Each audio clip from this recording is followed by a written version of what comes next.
안녕하세요. 사연 읽어주는 남녀입니다. 오늘도 와주셔서 감사드리며 그럼 오늘의 사연 바로 시작하겠습니다. 안녕하세요, 여러분. 우리네 사자성어에 희노애락이라는 말이 있죠. 기쁨과 노여움, 슬픔과 즐거움까지 우리네 인간사의 모든 감정을 이르는 말이라고요.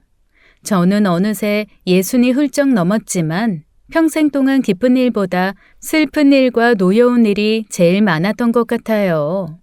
특히 가족사로 말하자면 3일 밤을 새우며 말해도 모자랄 만큼 구구절절하기도 하죠. 오늘은 저희 가족에게 일어난 가슴 아픈 사연을 여러분과 나누려고 왔어요. 친구들에게도 말 못하고 오래도록 저만 혼자 간직했던 이야기를 후련하게 풀어놓고 싶습니다. 저는 서울에 사는 60대 평범한 가정주부예요. 선을 봐서 만난 남편은 저보다 5살이 많았는데 말수가 적은 무뚝뚝한 사람이었습니다. 남편은 결혼하기 전부터 일했던 은행에서 정년까지 꽉 채워 근무한 행원이었어요. 부부 슬하에는 아들, 딸 3남매를 뒀었죠. 그중 첫째 아들이 특별한 신동이라는 사실을 알게 된 건 첫째 정연이가 2돌이 막 지났을 때였죠. 그날은 어느 추운 겨울이었습니다. 저는 부엌에서 저녁 준비를 하고 있었고 남편은 깜빡이는 거실 등을 손보고 있었어요. 청국장 바글바글 끓는 소리에 잠든 둘째가 깰세라 볼륨을 줄여놓은 TV 소리까지 더해진 지극히 평범한 저녁이었죠. 그런데 그 작은 소음들을 뚫고 첫째의 또랑또랑한 목소리가 들려오는 겁니다. 역대급 한파로 오늘 서울 영하 15.6도. 남편과 저는 동시에 고개를 돌려 첫째를 쳐다보았어요. 그때 정연이는 제 아빠가 탁자에 둔 신문을 쳐다보고 있었습니다. 처음에는 아이가 그냥 그림을 보면서 무언가 궁금해하는 건 줄 알았어요. 그런데 다음 순간 애가 신문을 고사리 손으로 들고 또박또박 읽기 시작한 거죠. 북극의 찬기류가 극동 지역으로 흘러들기 시작하면서 한파가 계속되고 있답니다. 저는 깜짝 놀라 부엌에서 급히 나와 정연이에게 다가갔어요. 2돌이 막 지난 아이였기에 발음은 비록 서툴렀지만 내용은 아이가 스스로 말할 수 있는 수준이 아니었죠. 남편과 함께 신문을 확인했더니 아이가 읽은 기사가 정말 있더군요. 우리 정연이 글씨 읽을 수 있어? 어린 아들은 고개를 끄덕이며 천진난만하게 대답했어요. 응, 엄마. 정연이 책 읽어요. 정연이는 이제 겨우 25개월. 그러니까 2돌하고도 한 달이 지난 나이였거든요. 또래 친구들보다 말이 좀 빠르긴 했는데 애아빠도 이쯤 시작했다길래 그러려니 했죠. 물론 애아빠도 그렇고 저도 그렇고 평소에 종종 동화책을 읽어주긴 했습니다. 근데 그땐 호기심 가득한 표정으로 고개를 끄덕이며 듣기만 하길래 이렇게 한글을 읽을 줄은 몰랐어요. 허둥지둥 동화책이며 어려운 경제 서적을 가져온 저희 부부 앞에서 아들은 글자를 막힘없이 술술 읽었습니다. 단 한 글자도 틀리지 않고 읽는 모습을 보고 저희 내외는 너무 놀라 입을 다물지 못했죠. 평소 호들갑 떠는 일이 없던 남편조차 흥분을 감추지 못했어요. 여보, 아무래도 정윤이는 수재인 것 같아. 아이 2돌의 한글 읽는 애 주변에서 본 적 있어? 정연이가 나를 닮아서 영특한가 싶긴 했는데 이건 말이 안 되잖아. 그도 그럴 것이 또래 친구들은 이제 막 짧은 문장을 말하기 시작한 시기였거든요. 그때부터 남편은 아이 교육에 열을 올리기 시작했습니다. 평소에 아이 양육은 엄마 몫이라며 저에게 전적으로 교육을 맡겼던 사람이라곤 믿을 수 없는 지경이었죠. 남편은 아이를 위해서라는 명목으로 온갖 교육 자료와 도서를 사들이기 시작했어요. 집안은 순식간에 한글 학습지와 어린이용 백과사전, 유아용 수학 문제집으로 가득 찼습니다. 우리 정연이는 분명 수재야. 공부하고 싶은 공간을 만들어줘야지. 큰아들은 그날부터 남편의 기대에 부응하듯이 점점 더 두각을 드러냈어요. 아이가 좀 더 자라자 어린이집 선생님은 혀를 내두르며 아이의 영재성을 칭찬하곤 했죠. 어머님, 이미 알고 계시겠지만 정연이가 좀 남다르게 똑똑하고 의젓해요. 제가 보기엔 센터에서 지능검사 한번 받아보면 좋을 것 같은데 어떠세요? 혹시나 해서 받았던 지능검사 결과지에서 아이의 지능지수는 또래 평균치보다 무려 30이나 높았습니다. 그날부터 남편의 관심이자 자랑은 오직 첫째 아이뿐이었어요. 거봐, 내가 이럴 줄 알았다니까. 여보, 우리 정연이 잘 키워보자.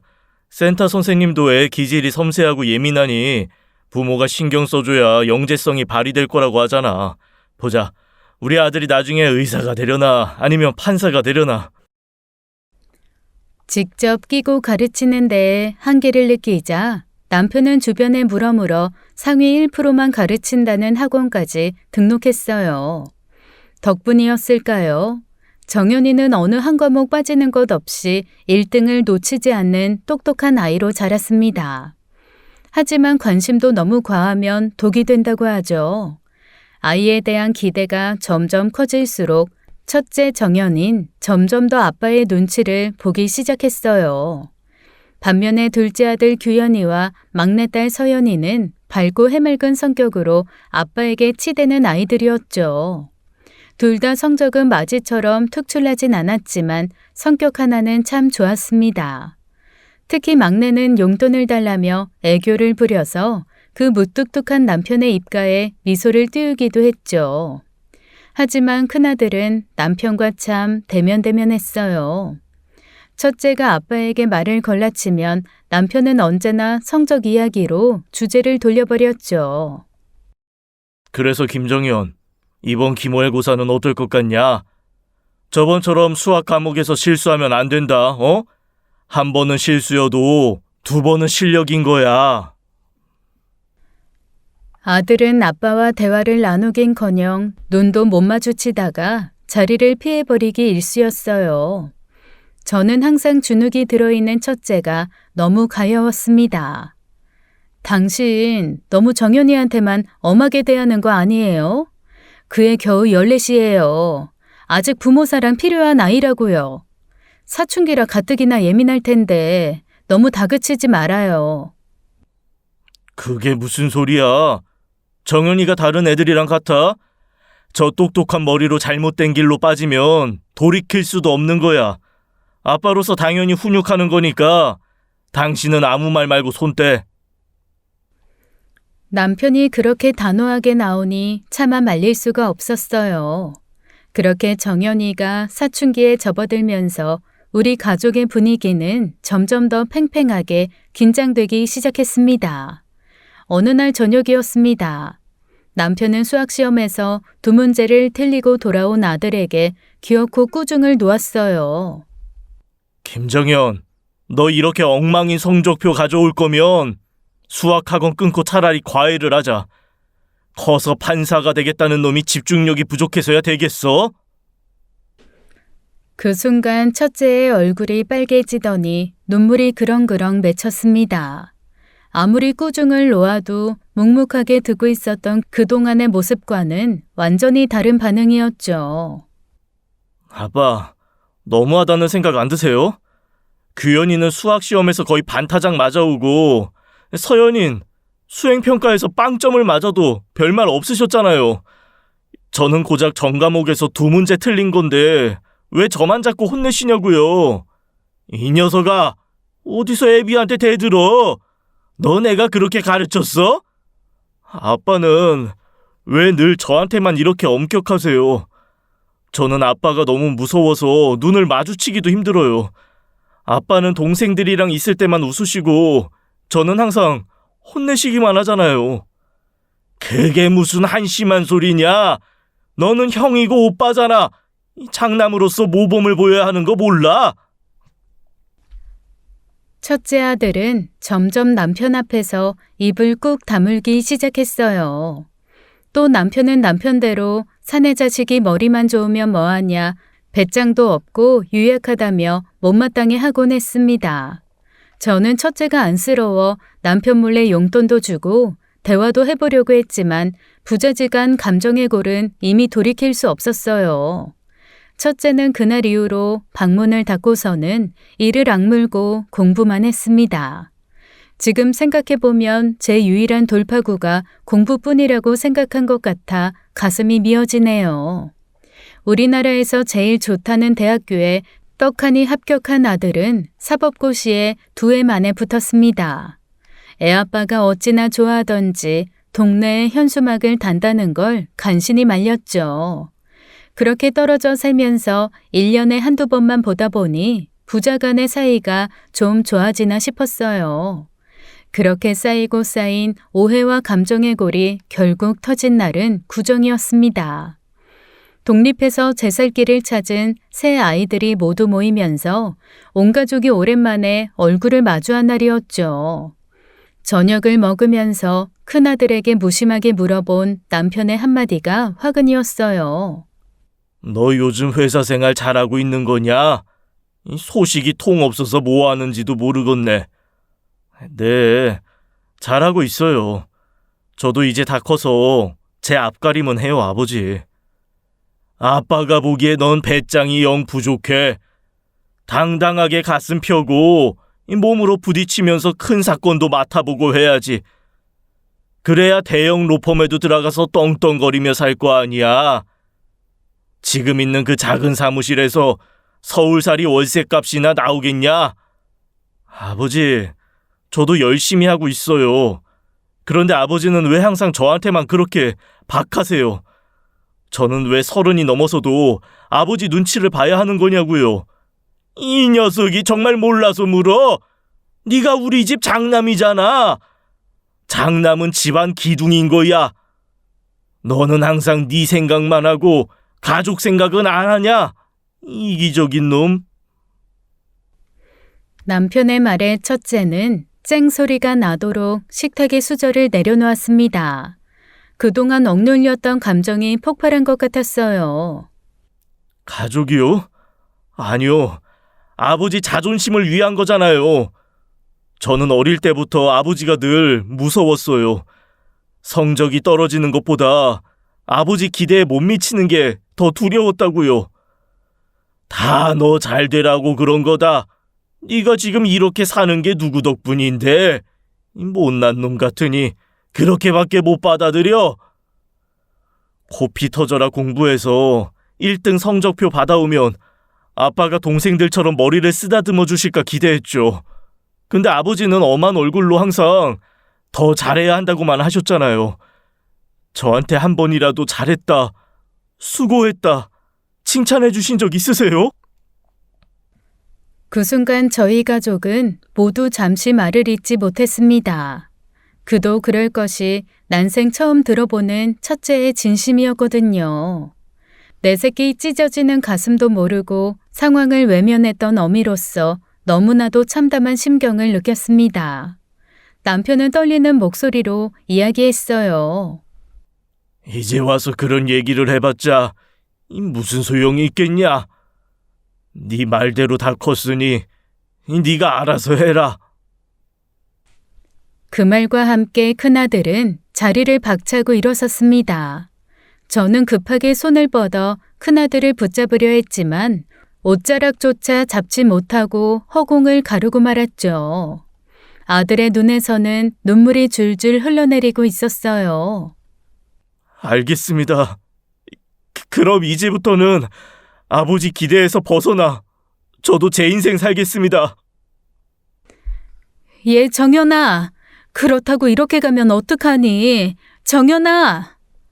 현관문을 열고 나가는 큰아들의 뒷모습은 오래도록 제 꿈에서 저를 부더니도 울렸습니다. 그 모습이 그 아이의 마지막이었거든요. 졸음 운전을 하던 트럭 운전수가 아들의 차를 들이받은 그날 밤, 첫째는 영원히 우리 곁을 떠났습니다.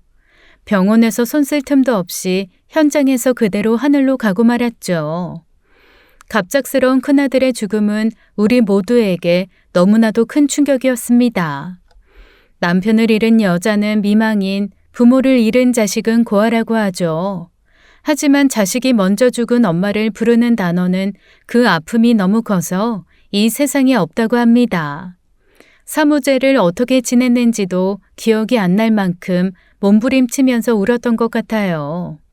어떻게 이럴 수가 있는지 세상이 원망스럽고 모든 게 다 거짓말 같았어요. 아들이 죽어도 세상은 잘만 돌아가더군요. 하지만 그날 이후 남편은 점점 변해갔습니다. 원체도 말수가 적은 남편이었지만 이제는 입을 다물고 거의 말을 하지 않았어요. 밥 생각 없다며 끼니를 거르기 시작하더니 새벽까지 한숨도 안 자고 멍하니 생각만 하더군요. 저는 이러다 남편까지 잘못될까봐 무서운 나머지 죽을 받쳐들고 들어가 사정을 했습니다. 당신 정말 이럴 거예요? 이러다가 당신까지 잘못되면 나는 어떻게 살려고 이래요? 제발 정연이를 봐서라도 한술 떠요. 산 사람은 살아야지. 눈물로 읍소해도 남편은 파리한 입술로 그저 멍하니 창밖을 바라볼 뿐이었어요. 그렇게 시간이 얼마나 흘렀을까요? 남편이 천천히 입을 뗐습니다. 여보, 아무리 생각해봐도 내가 정말 정연이한테 그 말을 해준 적이 없어. 잘했다. 고맙다. 네가 참 자랑스럽다. 생각이야 1000번도 더 했는데 왜 입 밖으로는 못 냈는지. 내가 애 마음을 조금만 헤아려 줬으면, 그러면 우리 정연이 지금 살아 있었을까? 규현 아빠, 당신. 죄책감과 후회 속에서 남편은 급속도로 늙어갔고 불과 한 달 만에 머리가 하얗게 샜어요. 결국 남편은 큰아들이 세상을 떠난 뒤 1년 만에 췌장암 진단을 받았습니다. 6개월 정도의 시간이 남았다는 의사의 말에 저는 또 한 번 무너져 내렸어요. 어떻게든 남편을 살리고 싶었죠. 규현 아빠, 교수님 말로는 임상 중인 신약이 있대. 우리 뭐라도 해봐요, 어? 그럴 필요 없어. 이것도 다 내 팔자고 운명이야. 정연이 따라가서 진심으로 사과하라는 게지. 남편의 눈에는 이미 삶의 의지가 보이지 않았습니다. 아들, 딸이 눈물로 읍소해도 남편은 수술도 약도 거부하고 그저 하루하루 버석하게 말라갈 뿐이었어요. 그렇게 2달도 채 되지 않아 남편은 허망하게 세상을 떠나고 말았습니다. 이제 세상 천지에 남은 가족이라곤 저와 아이들 뿐이었죠. 남편마저도 떠난 뒤로는 정말 더 이상 살아갈 힘이 없더군요. 사람들은 시간이 지나면 다 나아질 거라고 위로했지만 오히려 시간이 지날수록 슬픔은 더 커져만 갔습니다. 아침이면 커튼 사이로 스미는 환한 햇볕이며 제잘되는 아이들 소리가 그때는 왜 이렇게 원망스러웠을까요? 밥을 먹는 것도 잠을 자는 것도 저에게는 버거운 일일 뿐이었습니다. 제 사정을 아는 지인들이 저를 어떻게든 밖으로 끌어내려고 했지만 그럴 겨를이 없었어요. 저는 방에 틀어박혀 휴대폰마저 꺼버리고 세상과 벽을 쳐버렸습니다. 곡기를 입에 대지 않은 지가 며칠이나 지났지만 전혀 배가 고프지 않더군요. 이대로 눈을 감고 세상에서 사라질 수만 있다면 영 나쁜 일만은 아닐 것 같았어요. 그런 저를 세상으로 다시 끌어낸 건 작은 아들이었습니다. 제가 통 연락이 되지 않자 집으로 찾아와 창문을 넘은 거예요. 저를 거칠게 흔들어 깨우는 손길에 저는 문득 눈을 떴습니다. 비몽사몽간에 보이는 인형이 첫째인가 싶어 손을 휘적거렸는데 정신을 차리니 둘째가 눈물을 뚝뚝 흘리며 서 있었죠. 엄마, 정말 이러실 거예요? 서연이가 일도 때려치고 쫓아온다는 거 간신히 말렸어요. 엄마까지 잘못되시면 저 정말 어떻게 살라고 이러세요. 아빠랑 형이 엄마 이러시는 거 보면 얼마나 마음이 아프겠냐고요. 작은 아들은 눈물로 얼룩진 얼굴로 저를 꼭 끌어안았습니다. 아들의 땀에 젖은 티셔츠가 손에 닿자 퍼뜩 정신이 들더군요. 안 되겠어요, 엄마. 이렇게 혼자 계시다가 정말 큰일 나요. 당장 짐 싸서 저희 집으로 가요. 저는 그제야 아들의 말이 귀에 들어오기 시작했습니다. 둘째는 대학 시절부터 만났던 여자와 일찍 결혼해 쌍둥이를 낳고 잘 살고 있었어요. 야무진 며느리가 제 가족들을 위해 꾸민 그 작은 아파트에 제가 들어간다니 안 될 말이었습니다. 규현아, 엄마는 괜찮다. 좀 푹 쉬면 나아질 거야. 여기 떡하니 우리 집이 있는데 내가 거길 왜 가니? 엄마도 아시잖아요. 여기 계시면 계속 형이랑 아빠 생각만 하실 거예요. 여기서 혼자 있는 것보다는 손주들이랑 복작복작 사시는 게 좋지 않겠어요? 엄마, 이 집 내놓고 우리랑 삽시다. 네? 그래도 그렇지. 애들이 아직 초등학교도 안 가서 정신도 없는데 시애미까지 같이 살면 인형 엄마가 힘들지 않겠어? 정 불편하시면 저희랑 딱 반년만 같이 살면서 애들 봐주세요. 인형 엄마 복직하고 싶은데 어린이집 하원하고 애 봐줄 사람 없어서 고민 중이래요. 반년만 애들 봐주시고 내년에 학교 들어가면 학원이라도 보낼게요. 제 손을 잡으며 간절하게 말하는 아들의 진심에 저는 결국 고개를 끄덕였습니다. 어쩌면 아들 말대로 떠나간 가족들의 기억이 가득한 집에서 도망치고 싶었는지도 모르겠어요. 그래, 알겠다. 정말이시죠? 그럼 당장 이번 주까지 필요한 옷까지만 좀 챙기세요.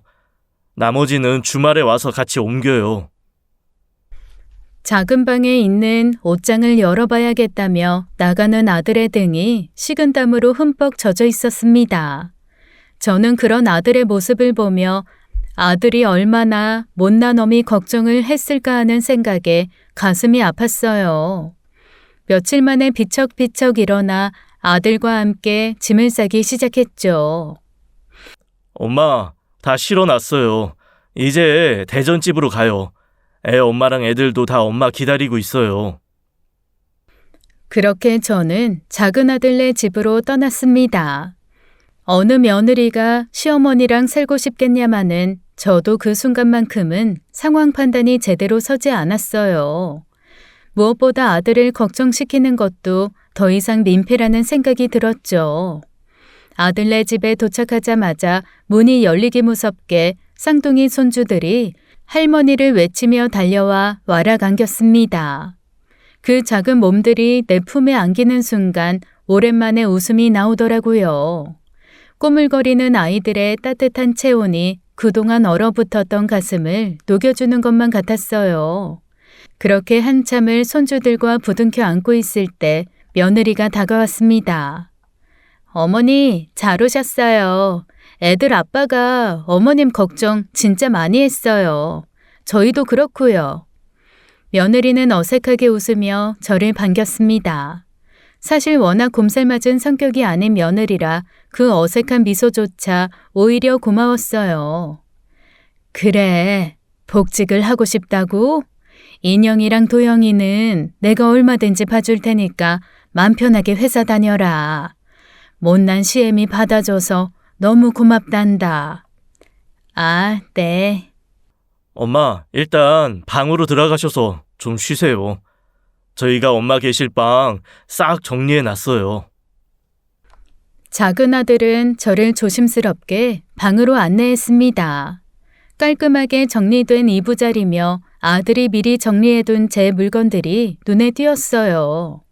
작은 아들 내외가 얼마나 신경을 써주었는지 그 정성이 고마워 울컥했죠. 규현아, 고마워. 엄마 때문에 네가 너무 고생이 많다. 엄마 그런 말씀 마세요. 당연한 거예요. 엄마가 힘드실 때 도와드리는 게 자식된 도리죠. 든든한 아들이 있다는 것이 얼마나 큰 위안이 되던지요. 저는 작은 아들이 준비해준 방에 앉아 오랜만에 마음 편히 숨을 쉬었습니다. 집을 정리하는 건 생각보다 더 어려운 일이었어요. 남편과 아이들을 키우며 20년이 넘는 세월을 보낸 곳이었기에 더욱 그랬죠. 하나하나 버려야 할 물건들을 바라보는 것만으로도 귀를 막고 악소리를 지르고 싶어질 만큼 고통스러웠습니다. 세월이 흐르면서 낡아버린 가구며 아이들이 커가면서 남겨두었던 장난감들, 그리고 남편과 함께했던 사진들까지 모든 것이 제겐 소중한 추억들이었지만 이제는 과거의 기억은 떠나보내야 할 때라는 걸 느끼고 있었죠. 아들은 저와 함께 옛집에 찾아가 물건들을 정리하는 걸 도와줬어요.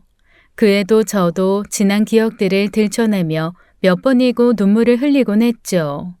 오래된 집을 정리하고 남편의 보험금까지 받아서 수중에 꽤 많은 금액을 얻으니 참 간사하게도 마음이 후련하더군요. 시간이 지나면서 저는 둘째네 집에서의 생활에 점점 익숙해졌습니다. 그곳에서 제가 할 일은 아주 간단했어요. 아들 내외 대신에 손주들 아침을 먹여 어린이집에 등원시키고 하원 후에는 저녁을 먹이고 돌보는 거였죠. 며느리는 일주일에 2번씩 밤 시간대에 테니스 강습을 받았는데 그럴 때는 애들을 재우기도 했습니다. 그렇게 손주들과 함께 지내면서 저도 조금씩 마음의 안정을 되찾아갔어요. 아들은 제가 좋아하는 음식을 퇴근할 때마다 포장해 오고 주말에는 꽃구경을 데리고 다니며 극진히 모셨습니다. 그렇게 조금씩 다시 사는 것 같다는 기분이 들 무렵이었습니다. 애들이 잠든 늦은 밤에 작은 아들과 며느리가 할 말이 있다며 저를 부르더군요. 평소에 그닥 살갑지 않은 며느리가 시원한 맥주캔에 쥐포며 과자까지 꺼내서 술상을 봐놨더라고요. 아들은 한참을 주저하다가 맥주를 크게 한 모금 마시더니 마침내 말을 꺼냈습니다.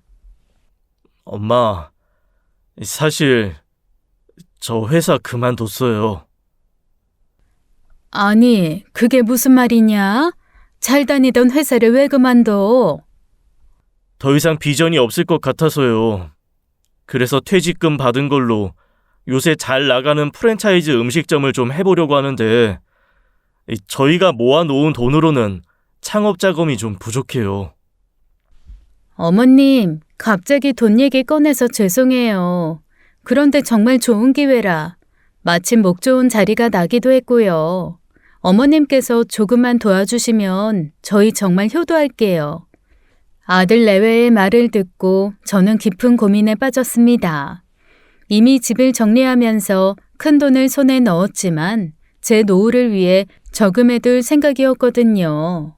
하지만 아들이 이렇게 간절하게 부탁하는데 엄마로서 어찌 모른 척할 수 있겠습니까? 결국 저는 집한대금 중 3억을 아들에게 선뜻 내어주기로 했어요. 그것이 불행의 씨앗이 될 줄은 그때는 미처 몰랐죠. 어느 날 오후 손주들과 놀아주던 저는 잠시 화장실에 가려다 며느리와 마주쳤습니다. 며느리는 평소와는 달리 이상하게 우물쭈물 하더라고요. 어머님, 저 드릴 말씀이 있는데요. 그래, 무슨 일이니? 며느리는 잠시 머뭇거리더니 눈을 마주치지 않고 작은 목소리로 말을 꺼냈습니다. 혹시 저번 주에 말씀하신 3억이 어머님 가진 재산 전부인가요? 그 말을 듣는 순간 저는 귀를 의심했습니다. 뭐라고? 그게 무슨 말이냐? 며느리는 쭈뼛거리며 말을 이어갔어요. 아니, 애들 아빠는 그 정도면 감지덕지라고 생각하는 것 같은데요. 근데 인테리어까지 하려면 3억으로는 택도 없어요. 아버님 보험비까지 받으신 걸로 알고 있는데 어머님 1억만 더 도와주시면 안 될까요? 저는 잠시 생각에 잠겼습니다. 하지만 적금이며 남편의 보험금까지 모두 내어줄 수는 없다는 생각이 퍼뜩 들었어요. 앞으로 제 미래가 어떻게 될지도 모르는 상황에서 남은 돈은 노후 자금으로 간직해 두어야 할 것 같았습니다. 언제까지 아들네 집에 얹혀 살 순 없는 노릇이니까요. 미안해서 어쩌지? 집이 오래돼서 많이는 안 쳐주더구나. 너희에게 보내준 게 전부란다. 어디 통장이라도 보여주랴? 며느리는 제 거절에 기분이 상한 듯 고개를 휙 돌리고 방을 나가버리더군요. 그런데 나가던 며느리가 갑자기 돌아와 다가오더니 작은 목소리로 말했습니다. 아, 어머님, 방금 둘이 얘기한 건 애아빠는 모르게 해주세요. 그 정도 눈치는 있으시죠? 그 말을 듣는 순간 저는 기분이 싱숭생숭해졌습니다. 며느리의 태도가 묘하게 변한 것은 그때부터였어요. 아들이 먼저 출근하고 아침 식탁에 앉아있던 며느리가 갑자기 차가운 말투로 저를 향해 말을 던졌습니다. 어머니, 거실에 계시는 시간을 좀 줄이시면 안 될까요? 애아빠는 말을 안 했지만 저희도 퇴근하고 나면 좀 쉬고 싶거든요. 그 말을 듣는 순간 가슴이 철렁 내려앉는 것 같았습니다. 며느리의 말투는 예전과 전혀 달랐고 그 안에는 분명 저를 배척하는 의도가 담겨 있었어요. 저는 어쩔 수 없이 고개를 끄덕이며 대답할 수밖에 없었습니다. 알겠구나. 불편했다면 미안하다. 그날 이후 저는 며느리가 퇴근하고 돌아오는 저녁 8시가 되면 피곤하다는 핑계를 대며 방으로 들어갔습니다. 영문을 모르는 작은 아들은 왜 방에만 계시냐고 물어봤지만 저는 그저 피곤해서 그런다고 둘러댈 수밖에 없었어요. 며느리는 밤늦게 기름기 많은 야식을 만들어 먹고 보란듯이 싱크대에 그릇들을 그대로 두고 출근하곤 했습니다. 저에게 설거지를 시키려는 뜻이 너무 선명하게 보였죠. 그날 이후로 며느리는 아들이 없는 틈을 타서 은근히 저를 구박하기 시작했습니다. 첫 번째는 당연하게도 집안일 문제였어요. 어머님, 집에 계시면서 어떻게 청소기 한번 안 돌리셨어요? 내일부터는 청소기 돌리고 물걸레질도 쉬엄쉬엄 해주세요. 빨래도 흰 빨래랑 색깔 빨래 나눠서 돌려주시고요. 하루 종일 집에 계시는데 그 정도는 해주실 수 있죠? 또 다른 날은 애들 문제로 타박을 했습니다.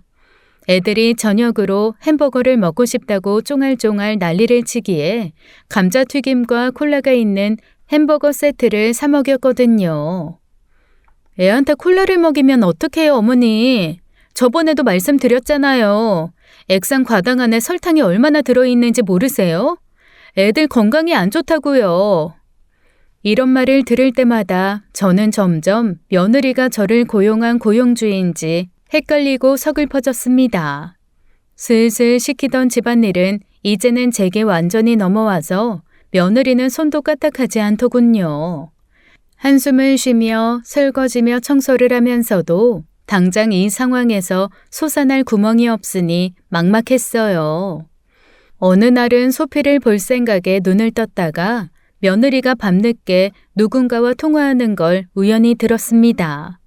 며느리는 제가 듣고 있는 건 까맣게 모르고 볼멘 소리로 불평하고 있었어요.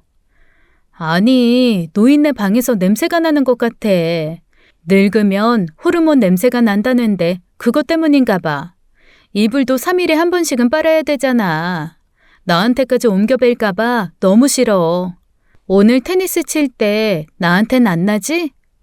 그 말을 듣는 순간 저는 적잖이 충격을 받았습니다. 그동안 며느리가 저를 탐탁치 않아 한다는 건 알았지만 이렇게까지 싫어할 거라고는 생각지 못했거든요. 혼란과 충격 속에 시간은 어느새 다음날 밤이었습니다. 아들은 약속이 있어 늦는다고 전했고 어린 손주들은 저랑 함께 자겠다며 제 엄마에게 조르고 있었어요. 엄마, 나 할머니랑 같이 잘래. 할머니가 재워주는 게 좋아. 나도 할머니, 인형이 토닥토닥 해줄 거죠? 네. 그럼 아유, 내 새끼들 할머니랑 같이 잘까? 하지만 며느리는 단호한 목소리로 아이를 타일렀습니다. 안 돼. 할머니랑 자면 니네가 밤에 칭얼대고 쉬마렵다고 깨서 할머니도 잠 못 주무실 거야. 너희끼리 자야지. 말은 그렇게 하지만 며느리는 제가 무슨 병균이라도 된 듯 은근히 아이들의 손을 당겨 저에게서 떼놓더군요. 아이들을 방에서 꾸역꾸역 재우고 나오는 며느리를 보며 더 이상 참을 수 없다는 생각이 들었습니다. 늙은이 냄새 난다고 그렇게 진저리를 치더니 애들 앞에서도 이렇게 시애미 망신을 줘야 속이 편하지? 어머님, 제가 언제 그런 말을 했다고 그러세요? 왜 생사람을 잡으세요? 너 아주 날 바보 천치로 하는구나. 어제 통화하는 거 다 들었다. 그렇게 쩌렁쩌렁 내 욕을 하는데 나 들으라고 한 거 아니었니? 며느리는 시치미를 떼다가 갑자기 태도를 바꾸더니 저를 노려보며 말했습니다. 맞아요. 제가 그랬어요. 어머님, 저도 너무 힘들어요. 입장 바꿔서 생각을 좀 해보세요. 내 식구 알콩달콩 살다가 시어머니랑 같이 사는데 제가 그럼 편하겠어요? 그 순간 저는 더 이상 참을 수가 없었습니다. 그래, 너 안 편한 거 안다. 내가 집 구해서 금방 나갈 테니까 이쯤에서 그만하자. 나간다는 말에 며느리의 얼굴에 대번 화색이 돌더군요. 정말요? 나가신다고요? 그래, 대신에 그동안 애들 봐준 비용이며 집안일 값은 줘야지. 나 참, 집안일 값이요? 고작 그것 때문에 지금 이러시는 거예요? 드릴게요. 시급으로 쳐서 드리면 깔끔하려나요? 얼마긴 얼마야? 니네 사업한다고 가져간 3억이지. 시애미 데리고 살려는 마음이 기특해서 못 받는 셈치고 그냥 도와주려고 했는데 네 심보를 보니 생각이 바뀌었다. 내 오늘 둘째한테 말할 테니 그렇게 알아라. 하늘의 맹세코 저는 작은 아들에게 준 3억을 돌려받을 생각이 전혀 없었습니다. 하지만 며느리가 너무 괘씸해 어떻게든 돈을 받아내서 차라리 좋은 곳에 기부라도 하고 싶은 심정이었어요. 단단히 마음먹고 뱉은 제 말에 며느리의 표정이 굳더군요. 제 말이 진짜인지 가늠하려는 듯한 표정이었지만 일이 커질까봐 걱정되는 눈치였습니다. 결국 며느리는 꼬리를 내리고 저에게 싹싹 빌었어요. 어머님, 죄송해요. 요즘 회사 일이 너무 힘들어서 제가 너무 예민했나 봐요. 왜 그런 거 있잖아요. 상대방이 먼저 자기 시댁 흉보기 시작하면 저도 뭐라도 해야 할 것 같은 분위기요. 그러지 말았어야 했는데 다시는 안 그럴게요. 인형 아빠한테는 말씀 안 하실 거죠? 며느리는 제 눈치가 보이는지 슬슬 저에게 떠넘겼던 집안일도 다시 시작하더군요. 일주일에 2-3번씩 가서 밤늦게 들어오던 테니스 레슨도 한 번으로 줄였고요. 여러분, 폭풍의 한가운데는 무엇보다 고요하다고 하죠. 그쯤 저희 가족이 딱 폭풍의 눈 가운데에 있었던 것 같네요. 저는 쌍둥이 손주들과 함께 평온한 하루하루를 보냈습니다. 아들은 좋은 목에 상가를 얻어 한참 인테리어 공사를 하느라 정신이 없었고요. 그렇게 안정된 일상도 잠시 저희 가족에게 예상치 못한 엄청난 불행이 찾아왔습니다. 그날 걸려온 끔찍한 전화는 아직도 기억에 생생해요. 아이들을 어린이집에 등원시키고 막 숨을 돌리던 오전 시간이었죠. 모르는 번호로 전화가 오길래 안 받으려다가 지역 번호가 아들네 지역이기에 혹시나 해서 받았어요. 정규현 씨 어머님, 김재화 씨 되시죠? 아드님이 많이 다치셨어요. 지금 병원으로 빨리 와주셔야 할 것 같아요. 뭐라고요? 우리 규현이가요? 아이고, 세상에. 작은 아들이 낙상으로 구급차로 긴급 이송되었다는 연락이었어요. 상가 바깥쪽 창문을 닫다가 발을 헛디뎌 3층 발코니에서 떨어졌다고 했습니다. 저는 눈물을 흘리며 정신없이 병원으로 달려갔어요. 어찌나 손이 떨리던지 어떻게 택시를 타고 내렸는지 기억조차 못할 지경이었죠.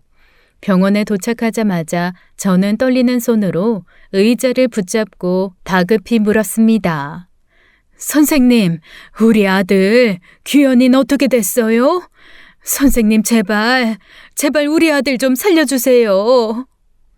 의사는 심각한 표정으로 저를 바라보며 무섭게 입을 열었습니다. 아드님은 낙상할 때 입은 충격으로 인해 뇌에 손상을 입었습니다. 현재는 호흡은 하지만 의식이 없는 상태인데요. 달리 말하면 식물인간이라고도 하죠. 유감이지만 당분간은 이대로일 가능성이 매우 높습니다. 저는 그 말을 듣고 머릿속이 하얘졌습니다. 너무나도 충격적인 소식에 눈앞이 아득해졌고 다리가 풀려 주저앉을 뻔했어요.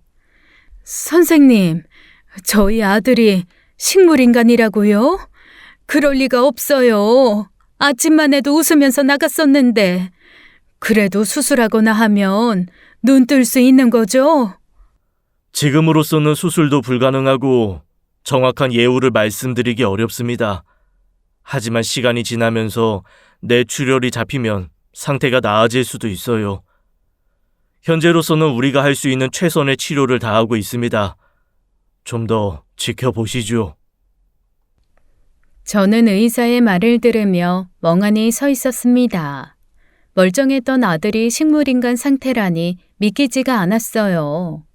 저는 다급히 아들의 병실로 달려가 아들의 손을 붙잡았습니다.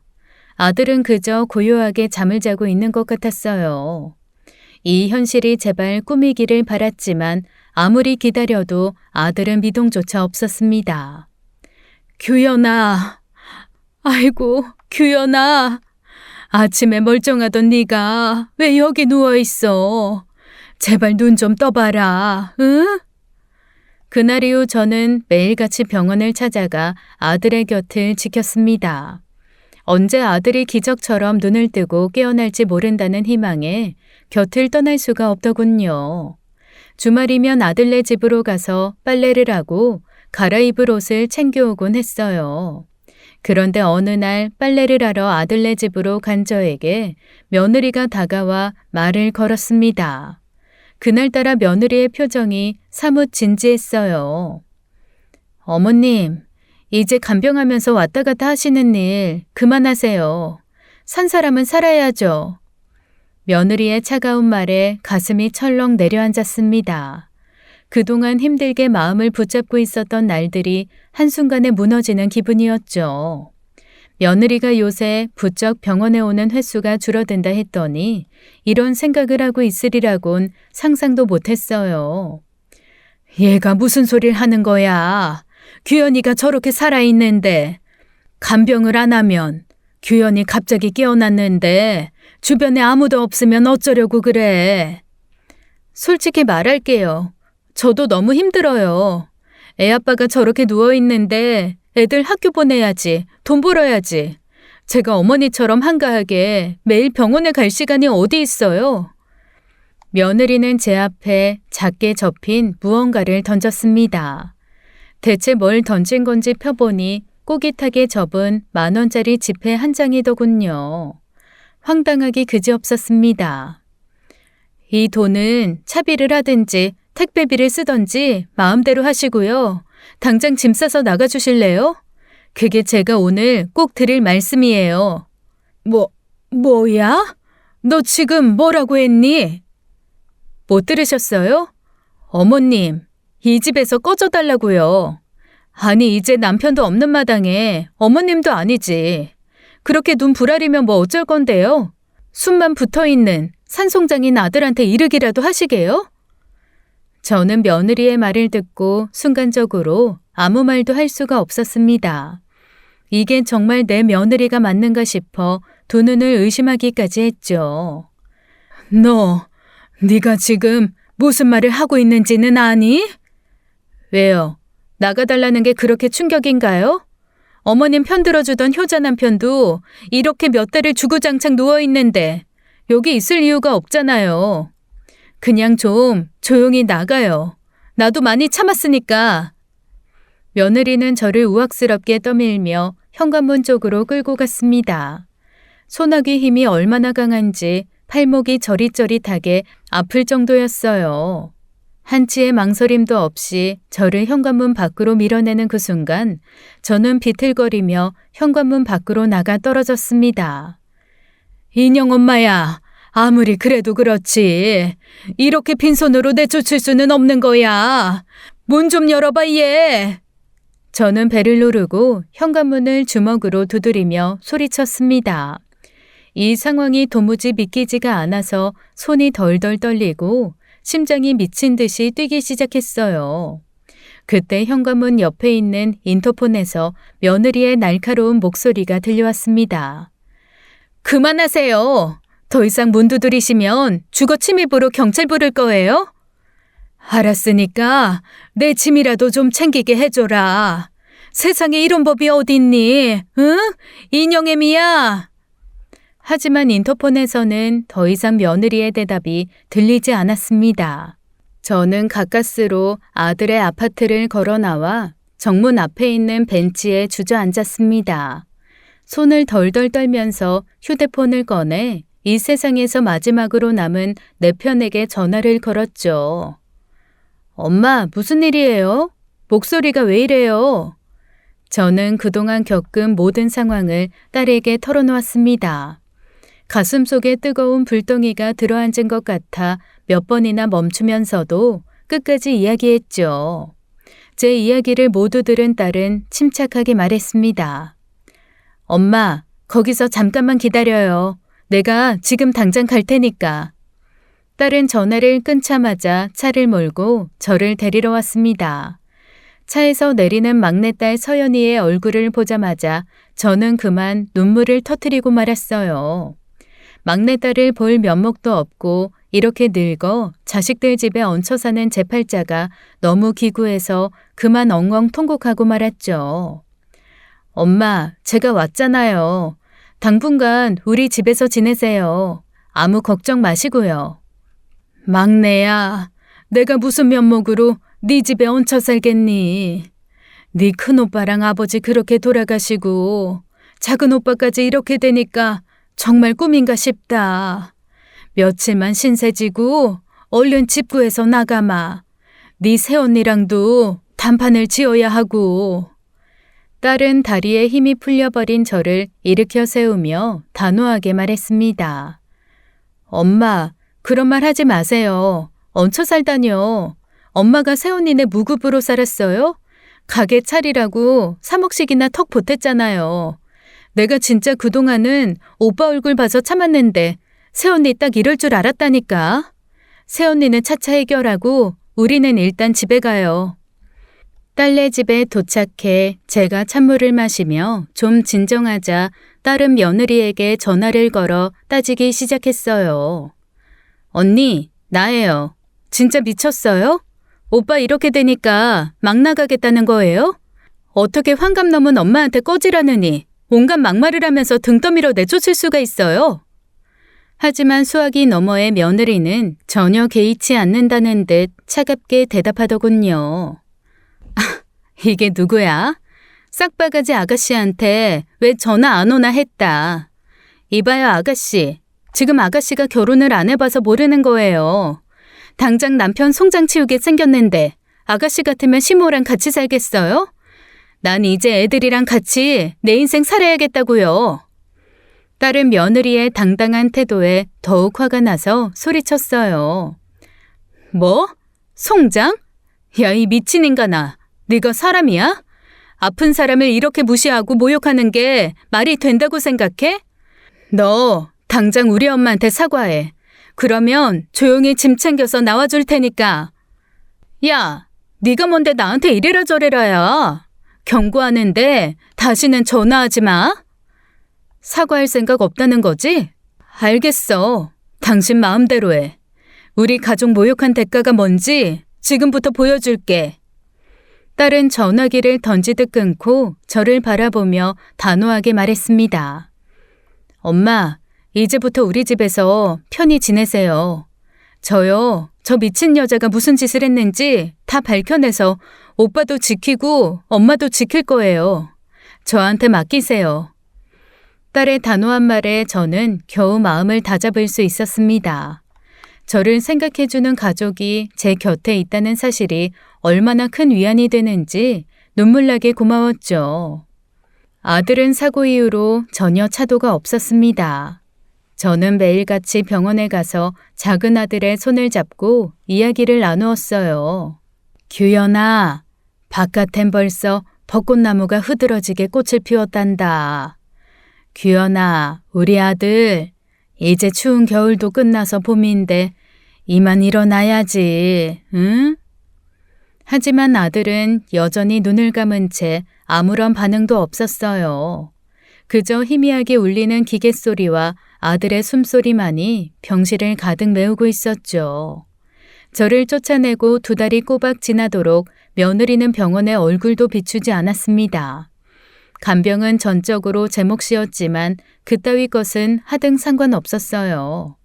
저는 아들의 따뜻한 손을 잡으며 매일 몇 번이고 하늘에 기도했습니다. 신이 있으시다면 제발 이 아이만은 저에게서 앗아가지 말아달라는 간절한 기도였죠. 그렇게만 해주신다면 남은 여생은 남을 도우며 살다가 먼 훗날 남편과 첫째를 만나 못다한 이야기를 풀겠노라고요. 하지만 야속하게도 아들의 상태는 전혀 나아지지 않았어요. 그러던 어느 날 작은 며느리가 병원에 찾아왔습니다. 아주 오랜만에 보는 얼굴이었는데 얼굴에서 광이 날 정도로 신수가 환해 보이더군요. 며느리의 뻔뻔한 낯짝을 보자 그동안 잊었던 분노라는 감정이 매섭게 피어오르더라고요. 인형애미야, 너 정말 제정신이니? 다신 안 볼 것처럼 매몰차게 쫓아내더니 네가 여기가 어디라고 와? 제가 뭐 오면 안 되는 곳 왔나요? 제 남편 병원인데요. 이래봤자 감정 싸움만 되는데 그만하시고요. 이거나 받으세요. 저는 며느리가 내민 서류 봉투를 얼결에 받아들었습니다. 이게 뭐냐? 성년 후견인 신청서예요. 아이가 이 상태로 오래 있다 보니 저도 생활이 너무 힘들어요. 아내인 제가 후견인이 되는 게 맞지 않겠어요? 저는 그녀의 말에 의아한 눈빛으로 서류를 받아들었어요. 성년 후견인이라 생경한 단어에 순간 당황스러웠습니다. 서류를 읽어보니 성년 후견인이 되면 아들의 재산과 결정권을 쥘 수 있는 막강한 권한을 가지게 되는 것이더군요. 이 파렴치한 여자가 기어이 아들의 재산마저 탐내는 모양이었어요. 벌려놓은 상가 월세며 아파트 대출이자가 계속 나오는데 이 사람 통장에 목돈이 다 들어있다고요. 깨어날 때까지만 제가 대신 관리하겠다는 거예요.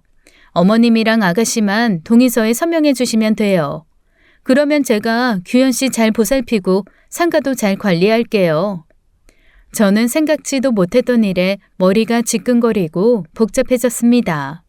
하지만 60 넘게 살다 보니 직감적으로 위험한 일이라는 정도는 알 수 있었어요. 그래, 일단 알았다. 오늘은 이만 가주렴. 고민 좀 해보고 다시 얘기하자. 어머님, 애들을 봐서라도 잘 생각해보세요. 아셨죠? 우리 인형이랑 도영이 남들만큼은 키워야 되잖아요. 저는 다음 주에 다시 올게요. 며느리는 그 말을 하면서 빙글빙글 웃기까지 하더군요. 남편이 사고로 식물인간이 된 여자의 행색이라고는 믿을 수 없을 정도로 좋아 보였습니다. 제게 자초지종을 들은 딸은 화가 나서 펄쩍 뛰었어요. 엄마, 이건 우리가 이렇게 고민할 사이즈가 아닌 것 같은데요. 당장 변호사 상담 잡아볼게요. 저와 딸은 변호사 사무실로 가서 충격적인 사실을 알게 됐어요. 성년 후견인 등록증만 있으면 통장을 마음대로 사용할 수 있을 뿐더러 가정법원의 허가만 받으면 부동산도 처분할 수 있다고 하더군요. 그 이야기를 듣는 순간 저는 분노가 치밀어 올랐습니다. 그건 절대 안 돼요. 내 아들이 멀쩡히 살아있는데 그 여자가 무슨 권리로 후견인이 된다는 거예요. 절대로 안 돼요. 저 여자가 우리 규현이 재산 다 마음대로 하게 둘 수 없어요. 안타깝지만 아드님이 의식이 없으시잖아요. 이 상황에서는 성년 후견인을 많이들 신청하시긴 해요. 일단 동의서는 절대 써주지 마시고요. 며느님께 소를 제기하는 것도 방법입니다. 법적 분쟁 중에 있는 사람은 성년 후견인 신청이 기각되거든요. 그 순간 한 장면이 제 머릿속을 스쳐 지나갔습니다. 아들이 늦는 밤이면 며느리가 자주 누군가와 통화하는 모습을 목격했거든요. 전화기 밖으로 새어나오는 목소리가 남자인가 싶었지만 경황이 없어 넘어갔었어요. 제 방에서 늙은이 냄새가 난다며 깔깔 웃던 며느리의 목소리를 생각하자 얼굴이 화드득 달아올랐습니다. 저는 딸에게 그동안 의심됐던 일들을 털어놓았어요. 딸은 의심만 하고 움직이지 못하는 저보다 훨씬 행동력이 좋더군요. 엄마, 그 새언니 다니던 테니스장 어딘지 알아요? 이상하게 더러운 촉이 와. 내가 직접 가서 확인해야겠어요. 센터 이름은 잘 모르는데 땡땡동에 있다고 들은 것 같다. 아니, 네가 가서 뭘 어쩌려고 그래. 서연아, 위험한 일은 하지 말어, 응? 땡땡동? 알겠어요. 검색해보니까 어딘지 알 것 같네. 걱정 마요. 절대 안 들킬 테니까. 그렇게 일주일이나 지났을까요? 여느 때처럼 병실에서 아들 손톱을 깎아주고 있는데 딸에게서 전화가 왔습니다. 엄마, 끊지 말고 내가 보낸 사진 봐요. 너무 놀라지 말고요. 설마 했던 추악한 진실이 고개를 드는 순간이었습니다. 딸이 보낸 사진 속에는 며느리와 키가 큰 남자가 서로의 허리에 손을 감고 행복하게 웃고 있었어요. 며느리는, 아니 며느리라고 부르기도 싫은 그 여자는 정말로 외도를 하고 있었던 겁니다. 병원에서 2달 넘게 파리한 얼굴로 누워있는 아들의 얼굴을 보자 저는 밀려오는 슬픔에 목 놓아 통곡했어요. 그동안 규현이에게 혹시 부정이라도 탈까 싶어 참아왔던 눈물이 멈추지 않더군요. 평생 아내며 쌍둥이만을 바라보며 살았던 착한 아들이 왜 이런 꼴을 당해야 하는지 너무 억울했어요. 아니 진짜 뭐 이런 여자가 다 있어? 테니스는 안 치고 웬 남자랑 둘이 허리에 팔 두르고 좋아 죽던데요? 모자랑 마스크 쓰니까 나인 줄은 전혀 모르고 둘이 히히덕거리느라 난리 났던데? 역겨워서 진짜. 다음날 저는 할 말이 있다며 며느리를 불렀습니다. 며느리는 제가 동의서를 써줄 거라고 생각했는지 총을 같이 오더라고요. 저는 그대로 며느리 눈앞에 남자와 허리에 손을 감고 있는 사진을 뒤밀었어요. 이게 뭐냐? 너 규현이가 이렇게 누워있는 동안 다른 남자랑 만나는 게 말이 돼? 네가 양심이 있으면 알아듣게 설명해봐라. 며느리는 코앞에 들이닥치는 증거사진에 깜짝 놀라더니 얼굴이 창백해지며 말을 더듬었습니다. 어머니, 그게 오해하시는 거예요. 이 사람 그냥 친한 친구예요. 요즘 젊은 사람들은 다 이러고 논다니까요. 저는 며느리의 변명을 들으며 분노가 치밀어 올라 나머지 사진들을 던졌습니다. 친구라고? 예, 너는 친구끼리 모텔도 가니? 네 남편이 병원에서 식물인간 상태로 누워있는데 애는 내팽개치고 다른 남자를 만난다고? 내가 죽어도 너한테 내 아들 후견이는 못 시킨다. 두고 봐라. 어머님, 어머님! 딸과 저는 며느리의 외도를 증거로 삼아 며느리가 성년 후견인이 되는 것을 막기로 결심했습니다. 저는 식물인간 상태인 둘째를 대신해 성년 후견 심판을 청구했고 결국 제가 아들의 성년 후견인이 되었어요. 그 후 저는 아들을 대신해 며느리와 이혼을 진행하기로 결심했죠. 며느리는 당연히 절대 이혼 못한다며 개거품을 물며 반발하더군요. 변호사를 대동하고 법적 싸움을 벌이겠다고 고래고래 소리쳤습니다. 이혼? 당신들이 뭔데 애 아빠도 가만히 있는데 이혼을 우누네. 누구 좋으라고 이혼을 하냐고? 변호사 선임할 테니까 법대로 해요. 아주 본때를 보여줄 테니까. 법정 가면 네가 유리할 것 같아? 잊었나 본데 당신 오빠 대신해서 상간소송 걸면 무조건 유책 배우자로 패소야. 뭘 믿고 이렇게 큰 소리야? 졸졸 따라다니면서 사진 몇 장 찍었다고 기고만장하는 꼴이 웃기네. 어머님, 이혼이고 뭐고 다 알겠으니까 상가 명의는 저한테 넘겨주세요. 당신 손주들 혼자 키우면서 개고생하고 있는데 그 정도는 받을 자격 있잖아요. 네가 고생을 했다고? 규현이가 저렇게 병원에 누워있을 동안 코빼기 한 번을 안 비추던 네가? 상가든 뭐든 너한테 줄 건 아무것도 없으니 소송 준비나 알아서 해라. 아이, 답답한 노인네. 정말 말이 안 통하네. 이봐요. 내 말을 이해 못하는 거예요? 며느리가 제 쪽으로 성큼 걸음을 옮기는 순간 딸이 제 앞을 막아섰습니다. 경고하는데 우리 엄마한테 더 이상 함부로 하지 마. 지금 안 가면 당신 직장에서 피켓 들고 남편 버린 상간녀라고 1인 시위라도 할 거니까 험한 꼴 보기 전에 가라고. 당장 안 나가? 며느리는 딸의 기세에 질렸는지 문을 쾅 닫고 나가버렸어요. 그렇게 긴 시간 며느리와의 싸움 속에서 우리는 점점 더 지쳐갔습니다. 차도 없는 아들의 병실을 지키며 속은 썩어 들어갈 것 같았고 소송 걱정에 불면증까지 앓고 있었죠. 모든 걸 놓아버리고 싶었던 그때 기적 같은 일이 일어났습니다. 어느 날 화장실에 잠시 갔다가 병실에 돌아왔는데 아들의 눈꺼풀이 부르르 떨리고 있는 거예요. 그동안 아무런 움직임도 없었기에 제 눈이 잘못됐나 싶을 정도였죠. 규현아! 아들의 눈을 가만히 들여다보던 순간 아들이 조용히 눈을 떴습니다. 저는 그만 그 자리에서 얼어붙었어요. 아들의 입에서 몇 달이나 간절하게 기다렸던 아주 희미한 소리가 새어나오더군요. 엄마. 그야말로 놀라운 기적이 일어났습니다. 무려 꼬박 230일을 잠들어 있던 아들이 깨어난 거예요. 저는 그 자리에 주저앉아 아들의 손을 잡고 오열했습니다. 그래, 규현아. 엄마 여기 있다. 깨어나줘서 고맙다. 정말 너무 고마워. 엄마, 울지 마세요. 죄송해요. 아들의 손이 제 손을 잡아주는 것을 느꼈을 때 저는 그제야 제가 살아있음을 느꼈습니다. 그동안 쌓여왔던 모든 슬픔과 분노가 그 순간 모두 사라지는 것 같았어요.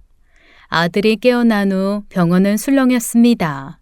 오랫동안 식물인간 상태였던 환자가 깨어나는 건 정말 기적 같은 일이라고 다들 한입 모아 말하더군요.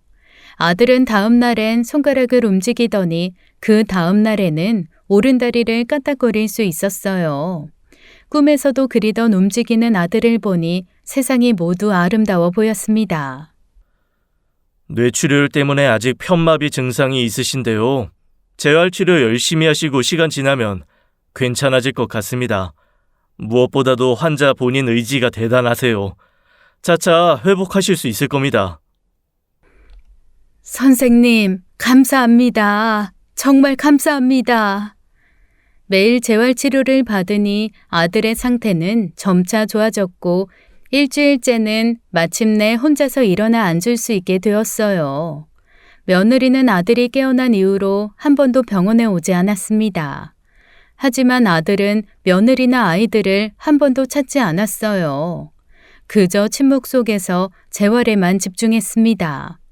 저는 이제 막 깨어난 아들에게 충격을 주고 싶지 않아 애써 진실을 미루고 있었어요. 그러던 어느 날 아들이 저에게 나지막하게 이야기하더군요. 엄마, 저 사실 사고 전부터 알고 있었어요. 은혜한테 다른 남자 있는 거요. 그래서 지금 안 오는 거죠. 그 말을 듣는 순간 저는 심장이 철렁 내려앉는 기분이었어요. 뭐? 규현이 네가 그걸 어떻게... 아들은 고개를 끄덕이며 눈을 감고 한숨을 내쉬었습니다. 사실은 사고 나기 며칠 전 은혜 핸드폰을 우연히 보게 됐어요. 그리고 그동안 혼자 의심했던 것들이 다 사실이라는 걸 알았죠. 충격이 컸어요.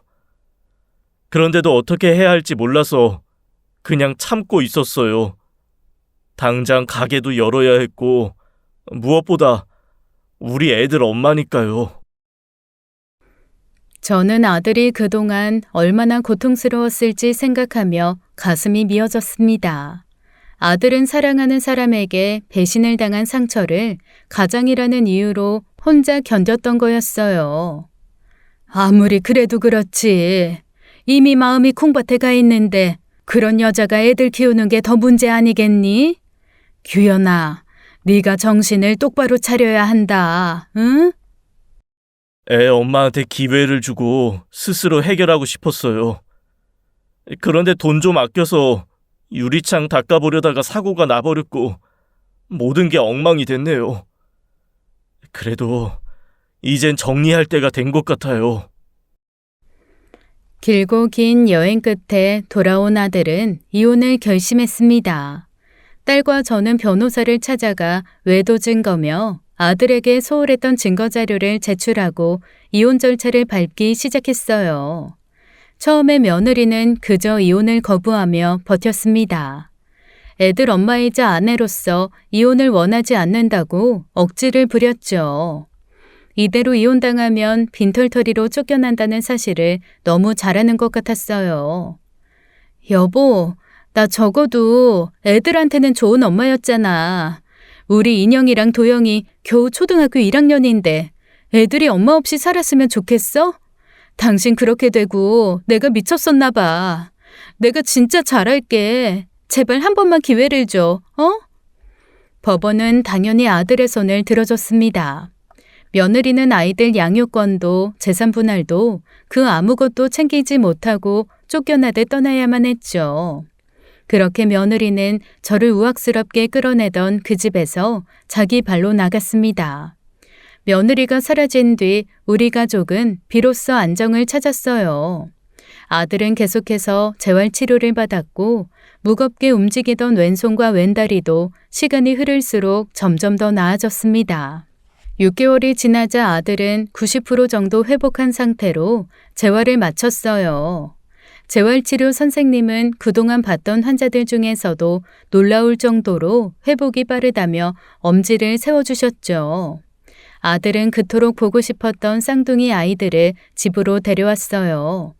다시는 아빠와 떨어지지 않겠다며 하루 종일 붙어있는 아이들의 모습이 정말 병아리같이 예뻤습니다.